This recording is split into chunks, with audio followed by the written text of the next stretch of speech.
وعد فتح إبراهيم عاقير اللي سعودسينا برنامج كوحة إلى تهاي دود جمعها قلبته وكلاءات كمغل جرتين أما كده جيسين جرتين BBC ده قلبتنا وحنو إيجي نامورن كسياسة ده تضباطيدا هريي سوماليلان تضباط كان أيه هيد مركي قولها قرتيدا ومدة أكردية قولها وكيلة إيو قرتيدا لفهانتو ده gurtidu waxa ay sheegtay in sharciga Soomaaliland uu awooddaasi siinayo hase yeeshee arrintaasi waxa gaashaanka u daruuray xisbiyada mucaaradka ee Soomaaliland kuwaas oo ku tilmaamay in talaabadaas ay tahay mid siyaasadeysan oo dan gaar ah laga leeyahay waxa la yaab lahayd in golaha wakiilada lafaantooda ay ku jiraan xildhibaano ka tirsan mucaaradka oo arrintaasi u codeeyay hadaba maxaa keenay in gurtidu ay koriyaan mudaxileedka golayaasha Soomaaliland ee sharci dejinta maxaa hortaagan in doorasho ay ka dhacdo Soomaaliland oo golayaasha ay yeeshaan su'aalahaas iyo kuwa kale ayaan barnaamijkan ku faaqidi doonaa oo ay nagala qayb galayaan injineer Xuseen Ibrahim Buuni wasiir ku-xigeenka wasaaradda qorsheynta iyo horumarinta Soomaaliland Cabdullaahi Jaamac Cismaan Geeljire waa xogayaha abaabulka iyo wacyigelinta ee xisbiga wadani ee mucaaradka Soomaaliland iyo waliba Dr. Cabdinaasir Maxamed Xasan Buuni oo ka faalooda arrimaha siyaasadda ee Geeska Afrika akhirta soo dhawaada marka hore marka xigta su'aasha waxay ku bilaabanaysaa injineer Xuseen Ibrahim Buuni injineer maxaa keenay in aad baarlamaanka guurtida ku cadadisaan inay waqti ku kordhiyaan bismillaahir rahmaanir rahiim wadna runta walaal waxba dawladda dhexe uu hogaamiyo madaxweynaha jamhuuriyadda Soomaaliland Muuse Biixi Cabdi waxba iyadu kuma yeelan khasbin ama kuma force gareyn golaha guurtida inay muddo kordhintan sameeyaan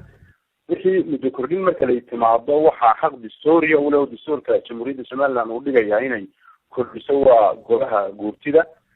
guddiga doorashooyinka ee jamhuuriyadda Soomaaliland ayaa suurtagalnimada qabsoomida doorashada iyo qabsoomid la'aanta doorashada xaq u leh inay eelaamiyaan guddiga doorashada ayaa warqad madaxweynaha jamhuuriyadda Soomaaliland u soo qoray oo sheegay inaanay suurtagal ahayn muddada 2 bilood ay wax yar dheer yihiin inay golaha komishanka doorashooyinka ee jamhuuriyadda Soomaaliland cusubi markuu komishanka waqtigu ka dhamaaday oo inaanay muddo 2 bilood doorashada lagu qaban karin doorashadaas oo ay hor yaalaan in diiwaangelintii codbixiyayaasha dhammaan gobolada dalka oo dhan laga sameeyo arrintii saami qaybsiga oo iyo dadkeedu taagan iyo soo xulistii laba doorasho ay saaran weeyaan doorashada la galaya hal doorasho maaha waa doorashadii golaha wakiilada iyo doorashadii golayaasha deegaanka soo xulistii murashaxiinta u tartamaya golayaasha deegaanka ee dalka iyo soo xulistii golaha wakiilada ee House of Representatives khalaad lagu yiraahdo soo xulistii murashaxiinta u tartamay marka maadaama muddada inta la iga habsan tahay shaqada inta la igina ay taalo inaanay suurtagal ahayn inay doorasho qabsanto komishanka doorashooyinka soo qora madaxweynaha jamhuuriyadda Soomaaliland uu qoro warqad ka talabixina golaha guurtida inay iyagu ka soo talabixiyaan inay doorashadii aanay waqtiga ku qabsoomi karin isagoo tixraacaya warqadii ay u soo qoreen golaha waa tahay injineer Xuseen injineer laakiin sooma muuqata marka in shaqadiinii aad gabteen mar haddaad leedahay waqtigii baa kooban sanad 2 sano baad dhaafteen haatan waad meesha talada haysaa annagu manu gabin arrintaasi waxay dhakada ka saaran tahay xisbiga mucaaradka ee wadani komishanka doorashooyinka haatan joogay waqtiga shaqadu waqtigoodu dhamaatay waxa in waqti muddo kordhin loo sameeyay inaanay golaha wakiilada iminka jira sanad muddadan mar hore loo sameeyay ma waxaad leedahay wadaniga badalka Soomaaliland marka ma wadaniga maamul markaad leedahay eeda Xuseen ma wadaniga maamul Soomaaliland markaad leedahay wadaniga ka jawaabay arinta ma wadaniga maamul mise waxa maamul kulmiye Muuse Biixi Cabdi uu hogaaminayay iyagu door ku lahayn waxaan kuugu cadeynayaa xisbiga mucaaradka ee wadaniga kalsoonidii kala noqday oo diiday komishankan doorashooyinka waqtigiisu dhamaaday inay la shaqeeyaan oo komishankan iminka waqtigiisu dhamaaday shaqooyinkii u yaalay ahayd inay qabsadaan waxa diido kalsoonidii kala noqday waa tahay Cabdullaahi Jaamac Cismaan Geeljire ayaa khad ku jira xogayaha abaabulka iyo wacyigelinta xisbiga wadani ee mucaaradka Soomaaliland Cabdullaahi waad maqashaa wasiirka wuxuu leeyahay idinka la idinka shaqeyn laayahay oo horumarkii diidanba haye بسم الله الرحمن الرحيم وكل يوم صلاوي مع وزيرك صاحبي يدغ سياسه waxa weeye hadii doorada xukuumadda waxay ku dhuumataa procedure yahay oo waxa awoodle isku bahay halkan Soomaaliland markii uu horeysay kordhisay maaha ay u kordhisay golayaasha waxa weeye wixii loo mari jiray ma loo maray wuxuu sheegaya wasiirku inay commissionku ay sheegaan inaanay doorasho dhacayn waxay raaciyaan oo la sheegaa waktiga ay ku qabsoomayso qiyaastooda taasaa laga wada tashadaa saddexda xusbi iyo xukuumaddu waktiga ay ku qabsoomayso markaasa iyadoo laisla raacay loo gudbiyaa guurtida sidaasay ku socotaa waxa dhacday doorkan inaan laisku joojin inaan nalala tashan inaan labada xusbee mucaarida la tashan muddadii 10 bilood ahayda commissionka ayba ka tegey ama ay kasii dhamaanaysaa wacayime yidhi way ku qabsoomaysaa maalintii u dambeysay faysal cali waraab u marinayay baryada guddoomiyaha guurtida lahaa waktiga technicalka ee farsamo ahaan ay ku qabsoomayso bliis ha dhaafinina iyadoon cidna la weydiin oo nalala shirin in laysu celiyey sida kubadda oo sida tenniska labada gole iyo madaxtooyadu halkay isaga dhow yihiin ay keligood ku shireen oo ay taa go-aansadeen ayaa xaqiiqa waxa laga hadlayaana waxa weeye waa xaqiiqooyinka noocaas yaa xaqule xaqa guurtida ma diidanin xaqa sharciga ma diidanin ka madaxweynaha ma diidanin ka golaha kale ma diidanin waxa weeye halkee loo maro marka loo xalin jiray Cabdullaahi Jaamac waa ta Cabdullaahi Jaamac marka ma waxaad leedahay waxaynan inaga ku jirin xalaal ma ahan sidaa daraaddeedna lugtan ku dhufanayna yes waxaan saddexda xusbi waxa jira waxa la yidhaha stakeholders ama la yidhaha daneeyayaasha haddaan saddex dadkii tartamaya haddaanay wax ka wada hadal oona iyagu ka heshinin wixii sharciga waafaqsan wixii kasoo baxee ay arrimo kale ee siyaasadeed ama ciddii doonta eedda ha qaada ay keenaan haddaanay ka heshinin siday u qabsoomaysaa ma baagi keliya shaqaynaya laakiin mar walba okay mar walba idinka Cabdullaahi mar walba wadani maxaa ka dhigay midka dooda wada ee diidan wax alaali wixii lasoo bandhigo oo mar walba waxa laga tagay waxa la hadlaynaya ma xataa tanaasushan aad mar walba waxa diidan waa anagu waxaan u haysanaa in mar walba madaxweynuhu diiday waxa adeer ku sheegay adiga iyo dhageystayaashaba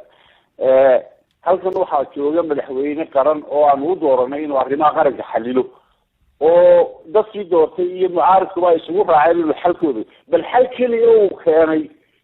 oo arrimaha siyaasadda ka keenay diinay mooyaane ka soo helay bal xalkaasuu keenay dhe waa injineer Xuseen wadani wuxuu ka cawday commissionkii halka aan yaray waxyar Cabdullaahi eedaha ka jawaabo injineer Xuseen waxyar raalli ahaada Cabdullaahi Jaamac waxyar raalli ahow Cabdullaahi Jaamac waa tahay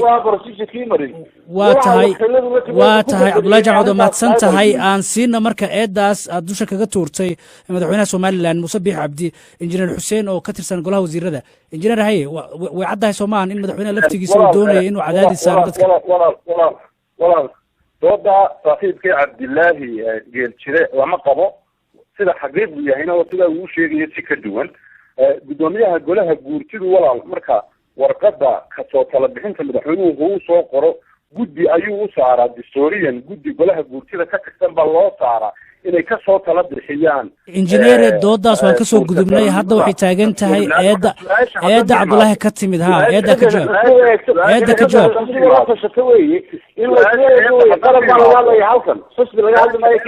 Cabdullaahi si fursadda si hadlay Xuseen ay haddaan u imaado Cabdullaahi waxaan jeclaan lahaa inuu dhageysto Cabdullaahi cafwan raalli hu Cabdullaahi waqtigaaga waad qaadatay injineer Xuseen si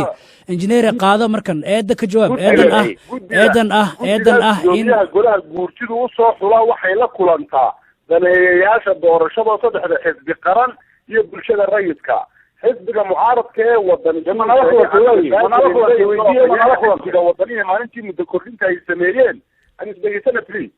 maalintii muddo kordhinta ay sameeyeen sidii ka sheegay Cabdiqaadir Indho afayeenka golaha guurtidu wuxuu sheegay inuu xisbiga mucaaradka ee wadani diiday inuu la kulmo guddigii loo saaray kasoo tala bixinta muddo kordhinta marka xisbigii mucaaradka ee wadani haddii meeshii ciddii tala weydiin lahayd uu diido haddii xalkii arrinta taagan meeshii lagaga wada hadlay inuu yimaado uu diido haddii uu qeybtiisa inuu ka noqdo xisbi mucaarad ahaan talooyinka ku gadaaman arrimaha geedi socodka dimuqraadiyadda marka wax laga weydiiyo uu diido hadday arrintiisu noqoto commission cusub diiday commission hore diiday doorasho diiday horu socod diiday maxay xalku noqonayaa bal bulshada reer somaliland bal u dhiibnee muxuu xalku noqonaya waata waa u iman doonaa midda laakiin injineer xuseen waxaad ka jawaabtaa su-aasha ahayd in muuse biixi madaxweynaha somaliland uu asaga eedda qaadaya ee uu cadaadis wado oo dad xirxirayo oo caburin u wado taa ka jawaab walaal madaxweynaha jamhuuriyadda somaliland dalku wuxuu leeyahay 3 qadaar waa fulinta oo xukuumadda ah sharci dejinta oo wakiilada iyo guurtida ah iyo dastuurka oo maxkamadda sare ah nidaamkan hierarchiga iyo jaranjarooyinkan dawliga ah ayuu processka geedi socodka doorashooyinka iyo dimuqraadiyaddu ay walaal martaa xadhiga aad ka hadlaysaana walaal labadii mas-uul ee xisbiga mucaaradka wadani ka tirsanaayo walaal la xidhay taliyaha ciidamada booliska sheegay isagaana cadeynaya faldamada nabadgelyo daraa gacanta kula jireen waktigii la xidhayay haddana markii odayaal ay dhexdhexaadiyaal meesha yimaadeen somaliland waxay kusoo caanamaashay isku tanaasul isdhegeysi oo uu runtii sal ugu yahay madaxweynahan jamhuuriyadda somaliland ee haatan talada dalka haya waata dabcan waxaa muuqata in cabdullah waxaa muuqata in cabdullahi jaamac uu dood ka qabo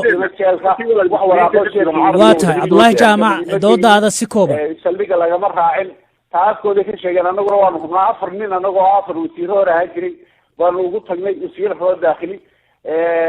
xirsi xaaji cali xuseen axmed cajiib oo looyarna ah xildhibaanna ah xisbigana ah aniga jeelkaanu ku booqanay halkanaanu ku booqanay xildhibaan hore ogaa markii la xidhayo taagnaa wax far dambiyada lagula jiray oo faraa lagula jirin ma jiraan taasi waa la isla ogyahay waxa meesha ka socda madaxweynuhu inuu caado ka dhigtay waxa la yidhi markii ilaahay uu mamnuucay khamriga inay muslimiintu ka cabaan mustanidiba waa la yidhi tuun bay kusoo xidheen baa la yidhi anigu faraha shaqayguma jirta kole inuu meel kolba sii tilmaamo kale uu yidhi aniga xeer ilaalinta maaha aniga golaha wakiilada ma ihi anigu militariga ma ihi anigu bilayska ma ihi ma aha taa inuu ku gabado madaxweynuhu isagaanu xalalkan oo dhan u dooranay mar waa gudoomiye xisbi wixii siyaasadoo dantiisa ha ilaashado laakiin xalka qaranka isagaanu u dooranay mar gudha xal muu keenin diiday mooyaane yeelay lagama hayo waa tahay cabdullahi jacaad baad umahadsan tahay bal markan fursad aan siiyo doctor cabdinaasir maxamed xasan buuni oo ka faallooda arrimaha siyaasadda geeska africa waad dhegeysanaysay labada dhinac xukuumaddii iyo mucaaradkiiba yaa qaadaya eedan ah in mar walba golayaasha sharci dejinta ay waktigay ku darsanayaan muddaday ku darsanayaan walaal horta waxa weeye somaliland 30 sano ku dhawaadka ay soo jirtay ayna hirgelisay nidaamka dimuqraadiyadda jamhuuriyadda somaliland eedda maanta ah doorasho inay dhici weydo eedeeda yaa leh xukuumadda maanta joogtaa horta lama kowsanin wax soo taxana ah ayay noqotay oo xukuumaddii tan ka horreysay oo isla kulmiye ahayd ay waxa weeye ay doorashada maanta laga hadlayo golaha wakiiladana madaxweynihii qabtay madaxweynihii xisbiga talada haya uduga daahriyaal u ahaa kulmiyihii horena ugu yimid iyadoo muddo dhaafa kulmiyaha maantuna iyadoo muddo dhaafa ugu yimid marka waxa weeye halkay sartu ka qurunsan tahay in la isweydiiyo waxa weeye walaal nidaam kasta oo somaliland inuu is-ilaaliyo ay ahayd saddexdii hay-adood ee wasiir buuni uu sheegayay ayaa walaal intuba aanay ixtiraamaynin qaanuunkii dalka u yaalay marka qaanuunkii dalka oon la ixtiraamaynin ayaa wuxuu keenay muddo dhaafka dhex waxa weeyaan in dimuqraadiyaddii somaliland ay dib u noqoto marka waxaa meesha muhiima in nidaam kasta oo baarlamaanka tusaale ahaan iminka markaynu ka hadlayno golaha wakiilada loo kordhiyey muddada intaa leeg oo teeram saddexaad baarlamaankii la dooran lahaa maanta ay fadhiyaan iyo golaha sidoo dastuurku dhigayo muddo kordhin kasta markay sameeyaan inay iyagu sanad kasii dambeeyaan waxa weeye marka xukuumad kasta ay timaado waxay masaalixdeeda u arkaysaa golaha fadhiya inay iyadu ku danaysatay ku shaqaysato waa nin laga hayaano saaxiib ahayn oo wasiir ahaaba beri waxa laga weydiiyey waxaynu ka yeelnaa golahan guurtida waa markii xukuumaddii madaxweyne siiraayo soo baxday markaasuu yidhi inaguna markiinaa ku shaqaysano marka waa ayaan darro dalka taallo weeye in qawaaniintii dalka la ixtiraami waayo yaa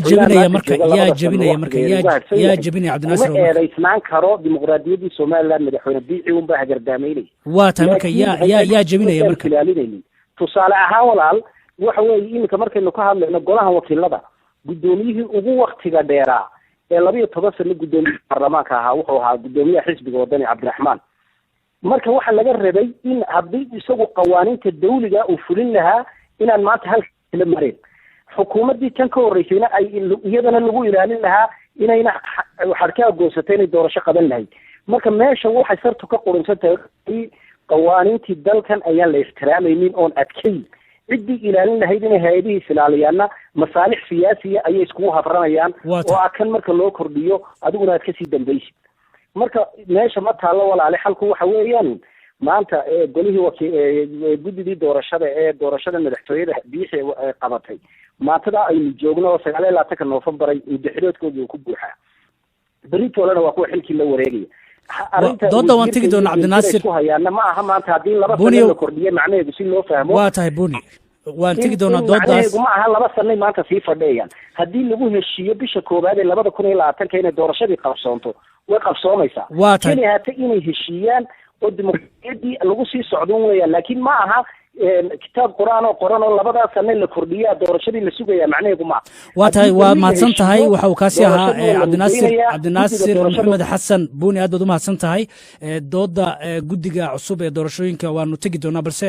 beesha caalamka ayaa waxay walaac ka muujisay muddaxileedka dhowaan lagu kordhiyey golayaasha baarlamaanka ee jamhuuriyadda goonistaaggeeda ku dhawaaqday ee Somaliland. waxayna xukuumadda iyo dhinacyada siyaasadda ugu baaqday in ay si dhaqso leh u qabtaan doorashooyinka kuwaas oo dhowr jeer hore u baaqday. haddaba Raaga Xasan ayaa faahfaahinta warkan inoo haya. baaqan oo ay si wada jir ah u soo saareen qaramada midoobay, IGAD, midowda Yurub, Maraykanka, Ingiriiska iyo dalal kale ayaa lagu sheegay in labada gole ee gurtida iyo golaha wakiilada ay muddo dheer xil ka hayeen si aan waafaqsanayn hannaanka dimuqraadiyadda. isbuucan ayay ahayd markii golaha gurtida ee Somaliland ay muddo xiloodkooda 2 sano ugu dareen golaha wakiilada. ururada iyo dalalka soo saaray baaqan ayaa ka dalbaday dowladda Somaliland iyo dhinacyada siyaasadda inay ficil ahaan uga dhabeeyaan dhaqankii soo jireenka ahaa ee looga bartay isfahanka iyo isu tanaasulka, kana wada shaqeeyaan sidii loo soo afjari lahaa ismarinwaaga taagan, loona qabto doorashooyinkii baarlamaaniga iyo kuwa dowladaha hoose iyadoo aysan dhicin dib u dhac kale oo dheeraad ah. bishii Juulaay ee sanadkan ayaa dhinacyada siyaasadda ee Somaliland waxay isku raaceen ahmiyadda ay leedahay in doorashooyinkaasi sida ugu dhaqsiyaha badan ee siyaasad ahaan iyo farsamo ahaan ugu suurto gashan loo qabto. balse bayaankan waxaa lagu sheegay in wixii intaa ka dambeeyey ay jireen dhacdooyin loo arkayey in lagu minjaxaabinayo dadaalada looga dhabayn lahaa dardargelinta qabsoomidda doorashada. waxa ay si gaar ah u cambaareeyeen xarigga iyo waxa ay ugu yeereen xayiraadda xorriyatulqoolka, taasoo liddig ku ah bay dhaheen habdhaqanka dimuqraadiyadeed ee Somaliland looga bartay. golaha gurtida ayaa muddo kordhinta ku sababeeyey xaaladaha ka jira gobollada bari ee Somaliland iyo guddiga doorashooyinka qaban lahaa oo cusub. aad ay u mahadsan yahay Raaga Xasan ayuu kaasi warbixintaasina la socodsiinaya. markaan aan siiyo injineer Xuseen Ibraahim Buni, wasiir ku-xigeenka wasaaradda qorsheynta iyo horumarinta Somaliland. Buni, waad maqashaa beesha caalamka waxay leeyihiin waa in doorasho la qabtaa. baaqaas ma qaadateen oo doorashada ma qabanaysaa? bismillahi raxmaan raxiim. walaalaanu soo dhaweynaynaa dadaalada beesha caalamku ugu jirto inay xukuumadda ama dowladda jamhuuriyadda Somaliland iyo dalka jamhuuriyadda Somaliland guud ahaan kala shaqeeyaan qabsoomidda doorashooyinka. madaxweynaha horena safiirka midowda Yurub iyo safiirada kale runtii aad sheegtay way xukuumadda uu hogaaminaya madaxweyne Muuse Biixi Cabdi waxaa ka go-an inay dalkan ka qabsoonto doorasho ku dhisan nidaamka Somaliland caanka ku tahay ama Somaliland ay ku soo caanamashay hal qof iyo hal cod. waa tahay marka Xuseenow sidee ku qabanaya? waxaad leedahay Xuseen, waxaad tiri dowladda Muuse Biixi uu hogaamiyo waxa ka go-an in ay qabato doorasho xor iyo xalaal ah. haddana waxaa muuqata in sanad iyo bar ay soo jiitamaysay oo dastuurkii xitaa aad hareer marteen oo aad magacoodeen nin xisbigiina ka tirsanaa. marka sharcigii baad hareer maraysaan, doorashona waa qabanaynaa. bal labada kala saar. anagu dowladda madaxweynaha jamhuuriyadda Somaliland isagoo gacanta ku haysto sharciyada oo dhan oo keligii waxan ma wada qaban karo. waxaan sida aan kuu sheegay 3 dhaaray waxaan maraan inta kordhinta walaal commissionka doorashooyinka haatan taagan maanta ay waqtigoodu dhamaaday fikir wareejinaya ee xisbiga wadani ka diiday inuu shaqeeyo si uu hawlihii u tagnaa in doorasho la qabto saamix lahaa u diidu kalsoonida kala noqday. wuxuu soo sheegay inaanay muddada labada biloodanba waxay ka dhiman yihiin ay doorasho ku qabtaan commissionka cusub waxaad iminka xitaa aada ogsoon tahay haddii commissionka cusub ee iminka la wareegi doono xilkaasi uu shaqo qaban lahaa amaba uu dhaqaaqi lahaa iyo wax qaban lahaa xubintiisa xisbiga mucaaradka ee wadani wuu kala baxay waa tahay waan siinay cabdullaahi baa khad ku jiroon siin doonaa laakiin waa inaad ka jawaabtaa marka hore sababta keentay inaad soo magacowdaan qof ka tirsan xisbigiina iyadoo sharciga uu cad yahay in qof xisbi ka tirsan aan la magacaabi karin sababta keentay maxay tahay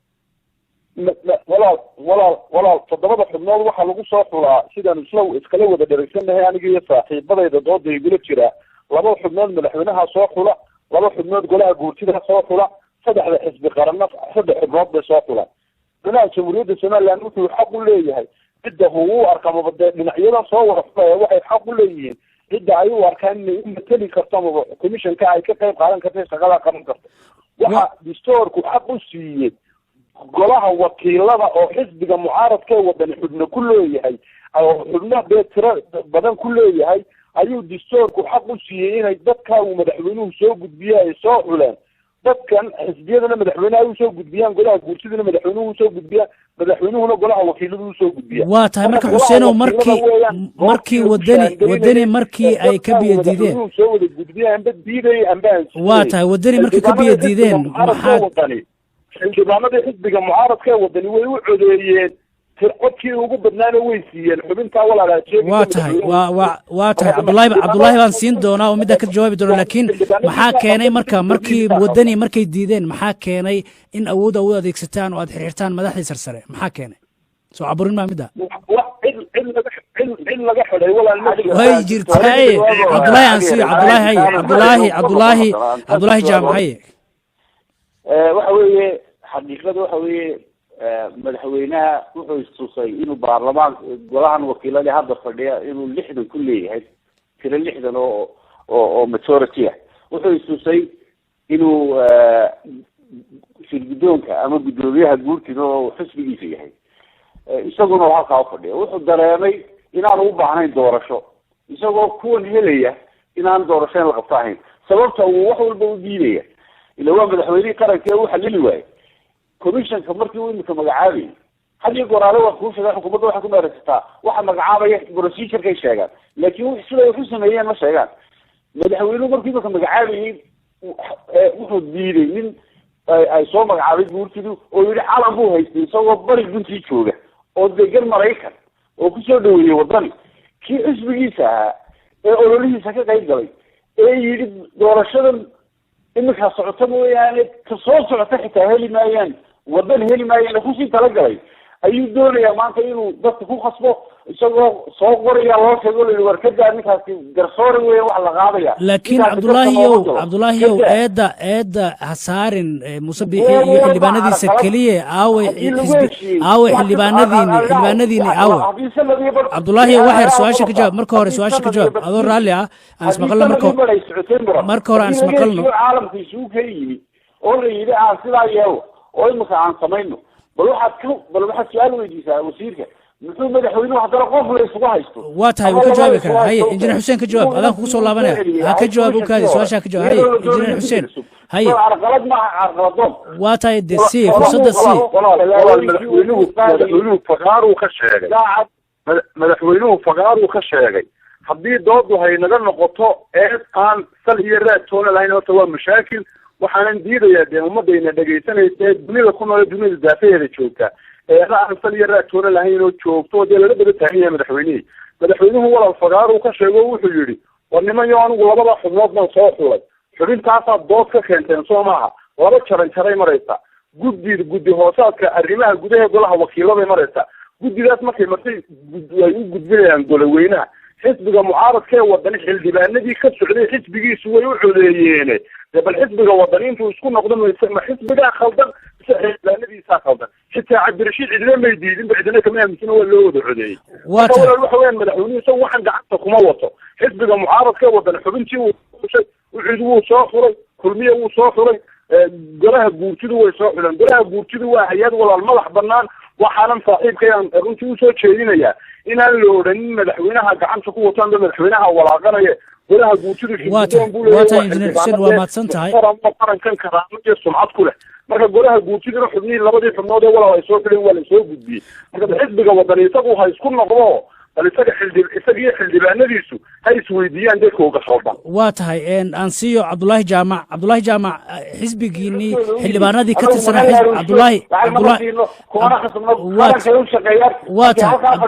waa tahay cabdulaahi aan ismaqalna marka hore cabdulaahi aan ismaqalna marka hore halkaa ka dambeeya xildhibaanada waxaan u haynaa ixtiraam kuwooda iyo kuwayaga iyo kuwa halkaa fadhiyaba ixtiraam baan u haynaa waa tahay xor bay yihiin sharciga inay ku ilaaliyaan weeye cabasho iyo cabasho la-aan waa tahay cabdulaahi haddaad imaqlaysid dabcan waxaan filaya cabdulaahi hadduu imaqlaayo haddaad imaqlaysid cabdulaahi waxaan filaya cabdulaahi inuusan maqlayn oon kusoo laaban doonaa bal markan aan siiyo cabdinaasir maxamed xasan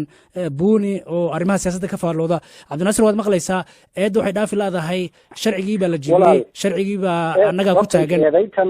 maanta waxa weye somaliland 2 sano ay naga qaadatay in lagu marmo guddi doorasho iyo hala kala diro iyo qaanuunka dalkoo ku kala dirnaa meesha ma taale ay iskugu jawaabayeen xukuumadda iyo xisbiga weyne ee mucaaradka ugu weyne wadani xisbiga wadani waxaan usoo jeedin lahaa haddii iyagu ay maanta waxa weye wax xisbiga keli haata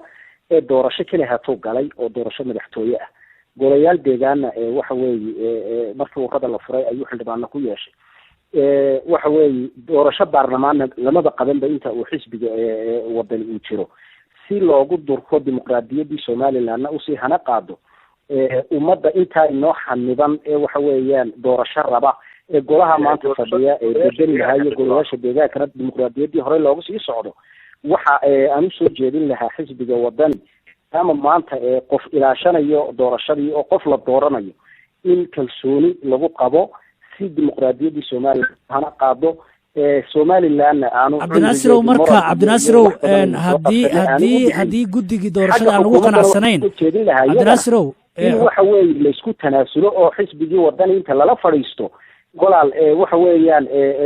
somaliland ba awal iyadoo muranka siyaasigii jira haddana la wada fadhiisan jiray oo xal waare la gaari jiray in iyadana xal waare la gaadho oo somaliland marka aynu hore ugu sii soconno oo guddidaa cusub ee waxa weeye berri xilka la wareegaysaana aanay 5 sano joogaan haddana muran inooga sii qaadanin oo car iyo dalka laga daayo marka intaas iyo unbaa lagu sii tan kale is eedayntu walaa 2 sano soo socotay maanta dhanna ka dhammaan mayna haddaynu taa wado waa tahay aad baad umahadsan tahay cabdinaasir maxamed xasan bal waa tahay markan qof diiday oo ku diiday inuu xisbi yahay muxuu kan kale u ogolaanayaa inuu xisbi noqdo maxaa garta looga meeraysanaya waxa weeye xeerku dadka waa inuu usinaadaa muwaadiniinta ninkana qofka la dooranaya waa garsoore wuxuu la mid yahay guddida maxkamadda sare oo kale qaranka oo dhan bay nabadgelyadiisa iyo wadajirkiisa gacanta ku hayaan laakiin kusii tilmaamay in aana doorashada dambe helayni sideebu kugu noqdaa laakiin injineer xuseen injineer waxaad leedahay sharcigii hala ilaaliyo waxaad leedahay kugu noqdaa haddana weliba guddoomiye ku noqda waxyaabaha aanu qofku ilaashin karin musharaxii baa jira ee uu sharciga qofka hayaa uu ilaalinayo waa tahay injineer xuseen injineer waxaad leedahay ma ilaalin karo waxaad leedahay sharcigii baa la jebinayaa oo in sharciga la ilaaliyaa idinkaana sharciga jebinaysaan marka ma isqabanaysaa midda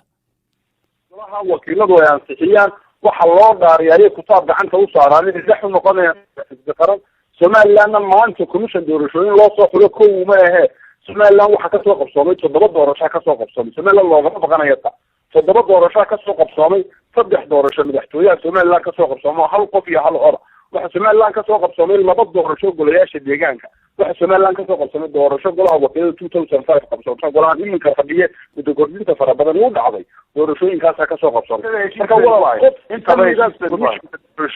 doorashooyinkii qof kamida guddida doorashooyinkii doorashada ma dawi karo cidna wax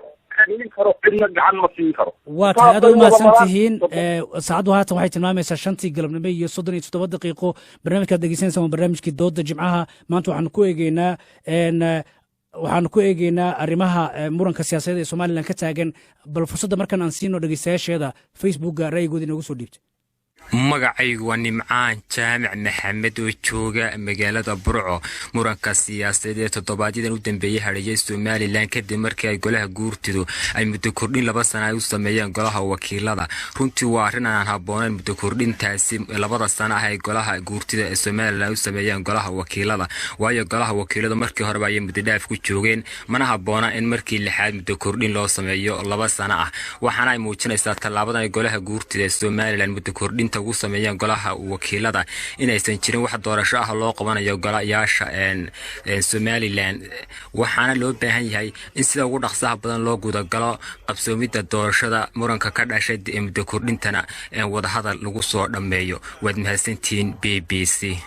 السلام عليكم ورحمة الله وبركاته. وأنا دي سلامي BBC مقعيق وحمد محمد فارح حمد الصقل وقصقل مقالة هرقيسة هدان كهلا برامج كدادة وحيرتها هاي aad baan uga soo horjeedaa khilaafka xisbiyada iyo ka dhashay golaha guurtida muddo kordhinta ay sameeyeen. waan ku qanacsanahay muddo kordhinta golaha guurtida, waayo sababtoo maadaama dalkii doorasho ka dhici weyday xaq waxay u leeyihiin in golayaasha la sii kordhiyo si nidaamka iyo horumarka iyo amniga dalku u sii jiro. madda kale waxaan baa ku dirayaa xisbiyada mucaaradka iyo shacab weynaha. xisbiyada mucaaradka waxaan leeyahay waa idinka kuwa laga fadhii laayahay ee doorasho laga qabsan laayahay ee markay doorashadu soo dhawaatada leh far baan soo dhaqaynaa iyo cid baa naga maqan iyo cid baa sanaga marka xisbiyada fasaxa baan leeyahay doorashada hadda doonaysan doorasho qabsado dawladda ha aadanine. teeda kale shacab weynahana waxa leeyahay waa in la fasaxo oo maadaama ay shacab weynaha haday fasaxaan dawladdu way qaban kartaa, laakiin tii la doodayo gobol kastaaba saami bay ka maqan leeyahay. horta dawladdu waxay qaban kartaa yar inta la qiimeeyo qalbasi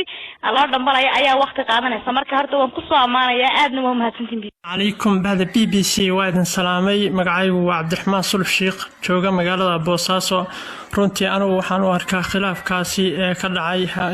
Soomaaliland mid aad iyo aad looga xumaado. waxaana u arkaa golaha guurtida muddo kordhinta ay u sameeyeen golaha wakiilada mid aan laga fiirsan baan u arkaa, waana ka xumahay runtii. sababtu maxaa yeelay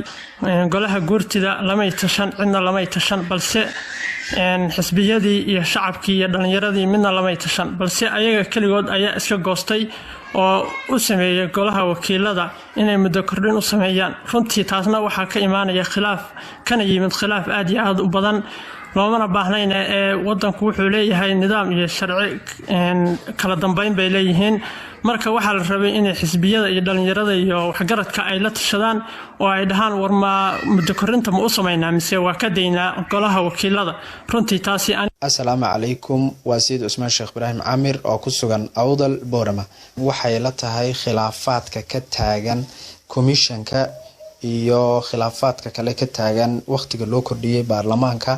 midnaba maaha waxa la isku haya waa gobolada dhexe Soomaaliland oo raba in sidii hore doorashada lagu galo xubnihii baarlamaanka ee sad bursiga ku jiray gobolada Sool iyo Sanaag iyo Awdal ama darafyada oo iyaguna diidan sad bursiga hore rabana in saami qaybsi sax la yeesho. waxa weey doodu waxay ka taagantaa maalka sartu ka quruntay waa gobollo la meermeerinayo iyo goboladii meermeerinayay labadaas un baa ishaya. meeshana in wax la wada yeesho oo loo sinaado ayaa loo socdaa. muhiimaduna waa taas wax la isku hayaa. Assalamu alaikum BBC Somali. magacay waliba waa Cabdirashiid Abdanuur Hussein, injineer Rashka Orog magaalada Baydhabo. khilaafka goobtan ku teeganay Somaliland runtii walibaan aragay inta sharci doorata intii lijeer muddo kororsi oo sameysdaan golaha wakiilada Somaliland 27 sano doorasho laan eta xukuumad kasta oo la hadasowna muddo kororsi lan sameeyo. taas walibaan aragay sharci dooro Somaliland waliba ka eta caqabad eedeeda mahadsantiin BBC Somali. waxay ahaan qaar ka mid ah dhegeystayaasha BBC-da oo codkooda Facebook ay nagu soo duubay. bal markan waxaan jeclaan lahaa in waqtiga aan soo koobno jawaabaha hadduu aan leydmo jawaabtana toos loo abaaro su-aalaha aan soo gudbin doono. markan waxaan siinayaa injineer Xuseen Ibraahim Buuni, wasiir ku-xigeenka wasaaradda qorsheynta iyo horumarinta Somaliland. waad maqlaysaa dhegeystayaasha qaar waxay leeyihiin gobolada qaar baa wax meermeerinaya qaarna waa la meermeerinaya. marka sidee xal lagu gaari karaa? marka xigta guddiga doorashada watan inta lasoo meelmariyey madaxweynihii u dhaariyey iyadoo dadka qaar aanay ku qanacsanayn, marka iyay doorasho u qabanayaan. guddiga doorashooyinka walaal waxay soo mareen nidaamkii sharciga ahaa ee ahayd darajooyinkii sharciga ahaa ee ansixinta ahayd golaha wakiiladu way soo ansixiyeen. markay golaha wakiiladu ansixiyaan ayay maxkamadda sare runtii ay walaal dhaarisa saasana guddoomiyaha maxkamadda madaxweynaha jamhuuriyadda somaliland hortiisa ugu dhaariyey nidaam sharcigay walaal soo mareen 6 xubnoodna procedurkii sharciga ahaa ee aanu isla dhiganay dastuurka noogu qornaa dastuurka jamhuuriyadda somaliland ku qornaa ee aanu iskula wada qanacsanayn mucaarad iyo muxaafad iyo shacabba ayay maadaamay soo mareen marka 6 xubnood walaal waxay u taagan yihiin inay maanta ay yihiin guddida doorashooyinka qaranka marka laga reebo xubintii uu xisbiga mucaaradka ee wadani kala baxay marka ma 6 xubnood baa qaadaya doorashada ma 6 xubnood baa qabanaya marka wala haddii aan halkaa ku noqdo waa tan doonaya inaan caddeeye waxaa la weydiiyey guddoomiyaha xisbiga mucaaradka ee ucid faysal injineer faysal cali waraabo waxaa la weydiiyey su-aal ah haddii aad dareen ka qabto xubinta xisbiga mucaaradka ee wadanina dareenka ka qabo maxaad xubintii aad adigu guddiga doorashooyinka u xushay aad sida wadani weli noqon weyday gudoomiye faysal cali waraabe waa nin mucaaradnimada iyo sharciyada iyo nidaamka geedisocodka faysal haddana lama joogo maalinta aan madaxweynaha jamhuuriyadda somaliland u gudbiyo xubintayda ayaa aniga iigu dambaysa waa tahay faysal haddana lama joogo laakiin waxaa khadka ku jira waa tahay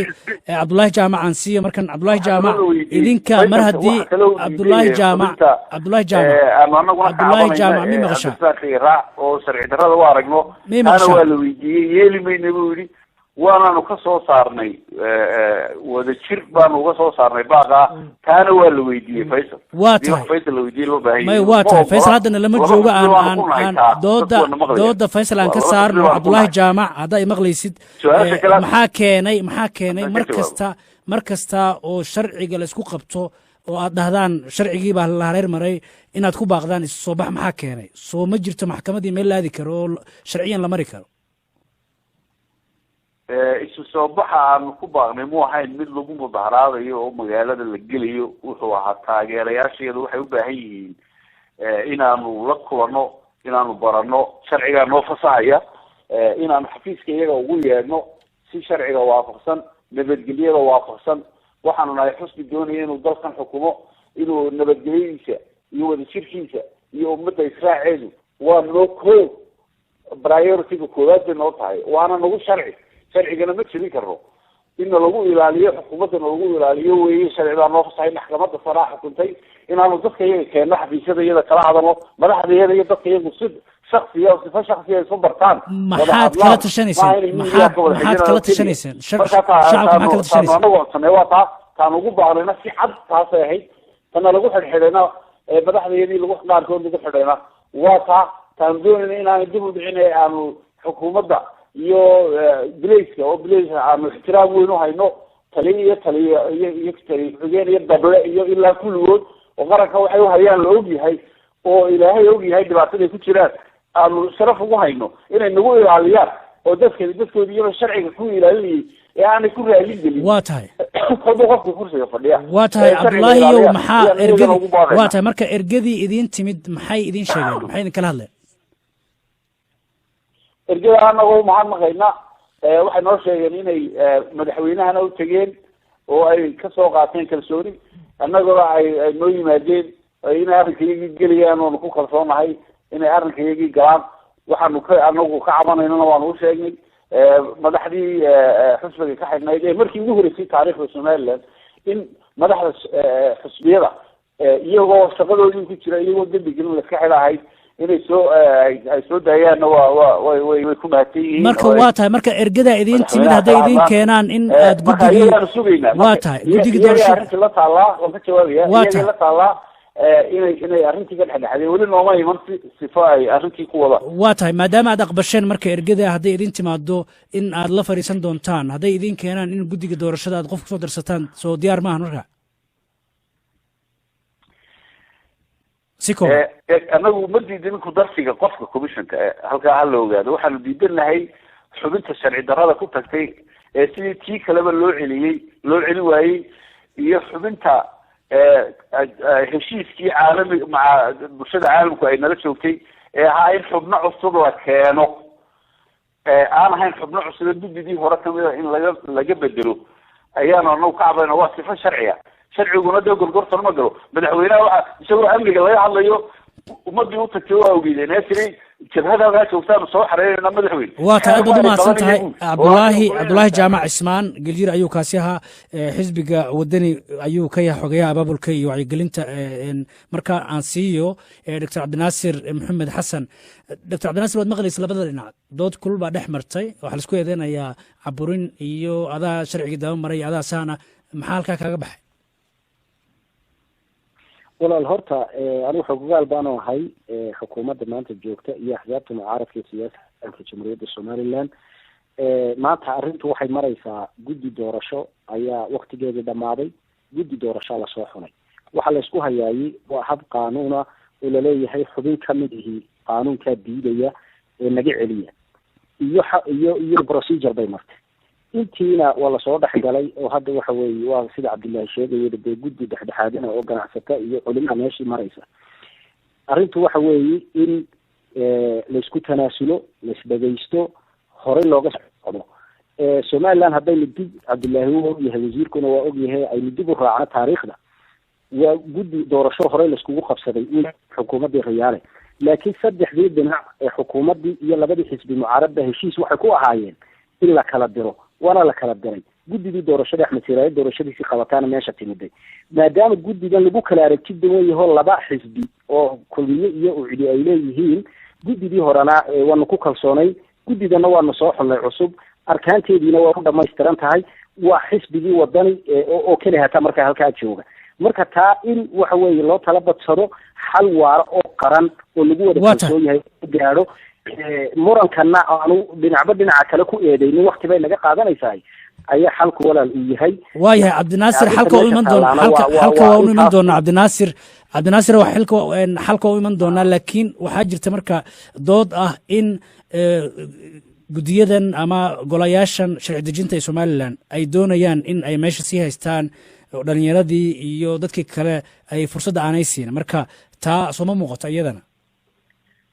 waa su-aal wanaagsan walaal golayaashu maxay kaga kacayaan waxay kaga kacayaan in axsaabtu hogaamiso oo doorasho ay doonaan oo maanta waxa weeyaan xubintaa wadani haddii xal waare laga gaadho guddiga doorashada shaqadeeda way qabanaysaa guddigan berri xilka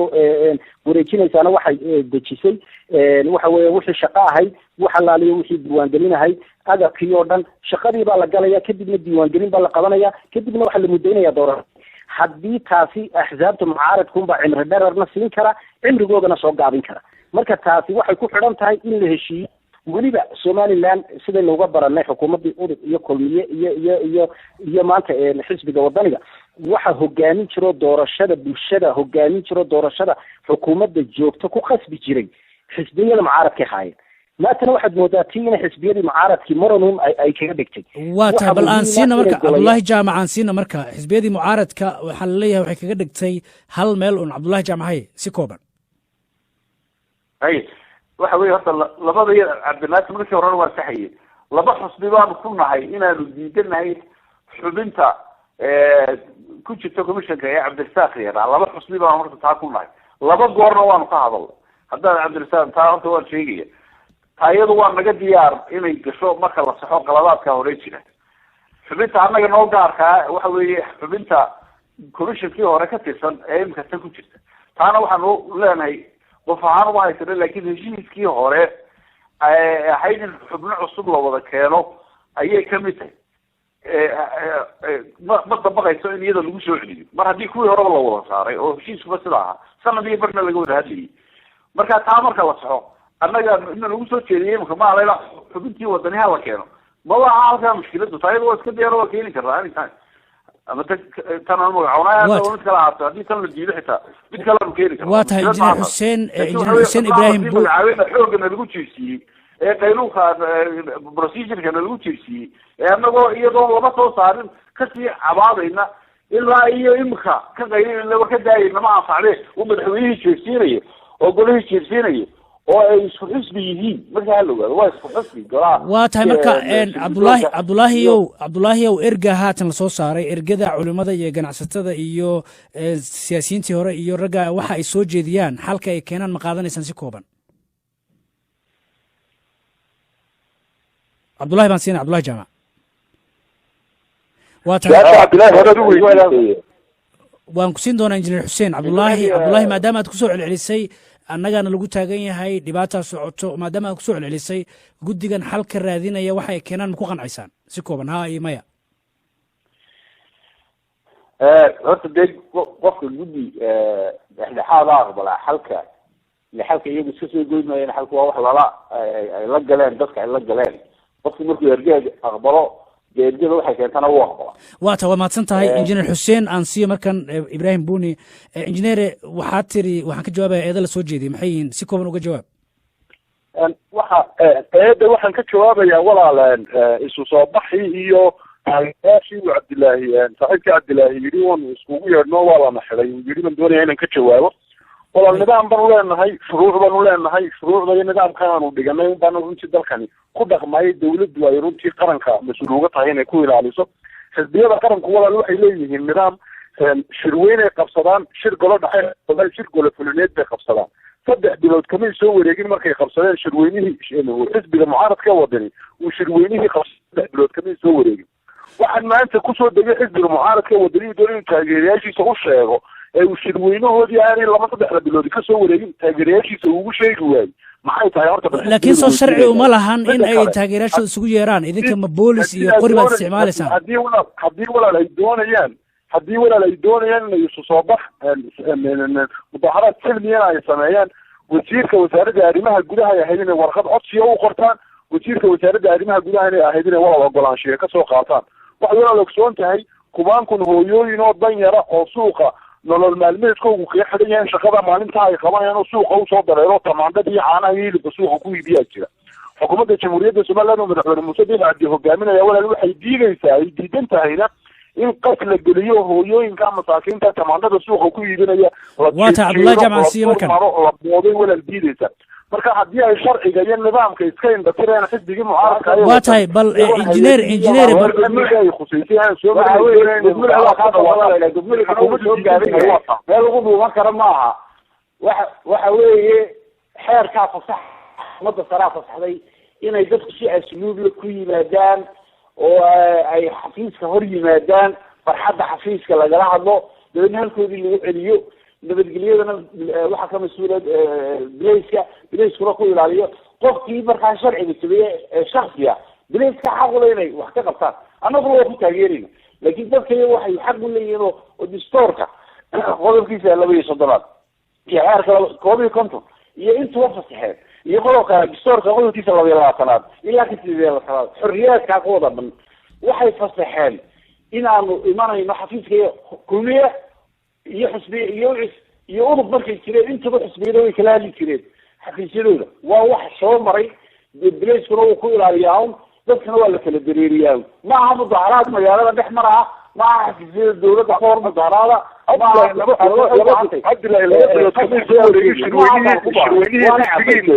waxaad shirweynihiinii ku sheegaysa imka ummadda aad u sheegaysaan amaba taageerayaashiin aad u sheegaysaan maxay yihiin 2 bilood kamay soo wareegin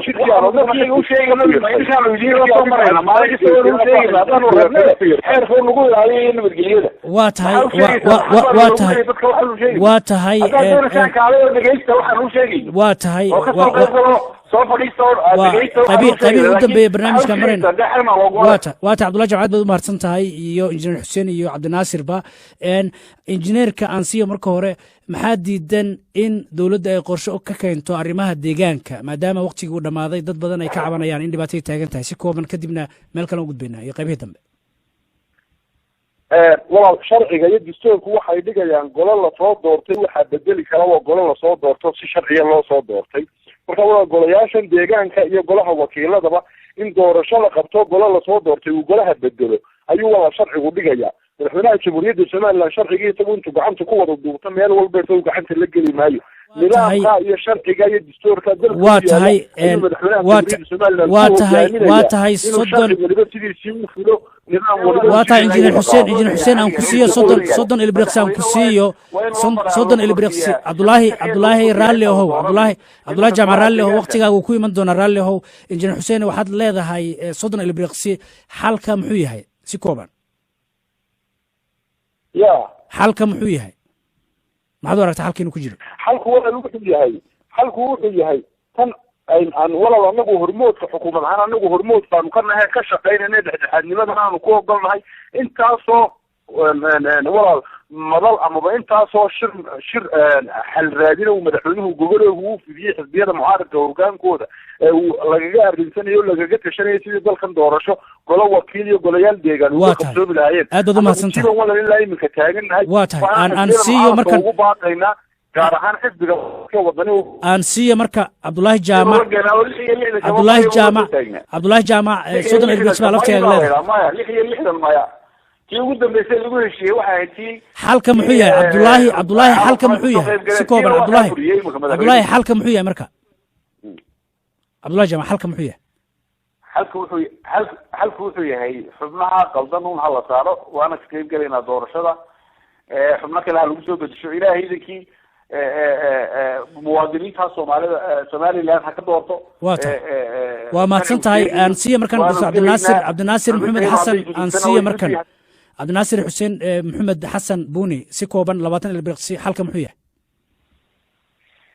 walaal xalku waxa weeye waa xalkii somaliland 30 sano ku dhawaadka ay kusoo halka ay kusoo gaadhay oo ah isdhegeysi iyo isqadarin aakhirka u dambeeyana iyadoo gacmaha la haysto waxa weeyaan meel loo wada jihaysto